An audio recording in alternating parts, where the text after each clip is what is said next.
I don't know if anyone, again, like me, like when I thought that the Bible was like this book that God himself like took his finger and like wrote it out himself, like it was just there and appeared. Like I did not know the history of the Bible, which when you study the history, it's absolutely amazing.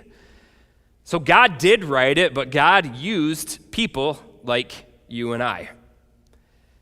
He sent his Spirit to anoint them. He sent his Spirit to empower them, to write down things that were happening in their present culture, and some of those things were also pointing ahead to the future. So God used men throughout history to write these things down. And this took place over a 1,500-year period. Part of that in what we now know as the Old Testament, or the time before Christ.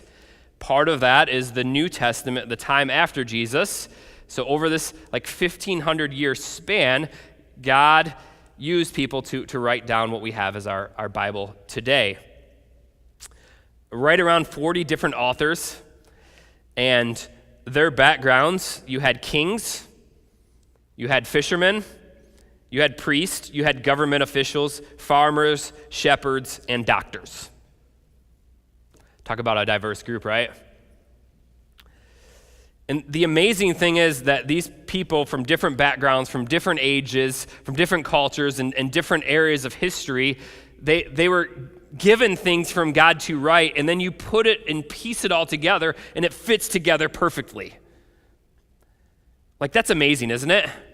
Like, when you understand that it was different authors writing it, and who else could ensure that it would fit together like that? Like, imagine if you got this group of people here together today and told them to write on a topic. It would be a lot of variance, wouldn't, on the conclusions there because of the different worldviews that take place. So we've got these original things were written, and once we had the original documents, throughout history, they've been copied, transcribed into what we would refer to as manuscripts.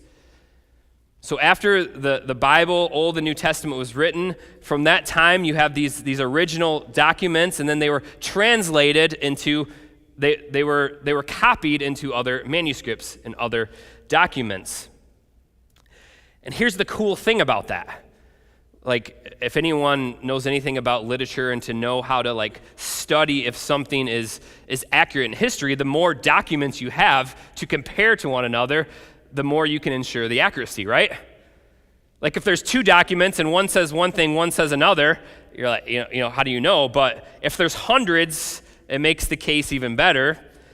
But the amazing thing about the manuscripts of the Bible from the originals, we have about 5,800 to date. Now, let me just compare that to some other pieces of literature that people would know about and refer to. And if you've taken any particularly philosophy courses, these people you would know, and there's many parts of philosophy that are built around these people's teaching, and this is all of the literature we have in hand. Plato, anyone ever heard of him? A few people, right? Okay, some of you probably have, you just didn't want to raise your hand. Baptist background, huh? Can I do it? Can I get it up? Yeah. You can raise it all the way up, okay? So Plato, his works written somewhere between 427, 347 BC. The earliest copy we have from that is AD 900. It's quite a long period of time, right? So you have about 1,200 years between the original writing and the copies, the earliest copy that we have. And to date, there are 7 copies. And much of the things that we quote, people quote Plato all the time, and you just assume the accuracy, right? That's all that we have there.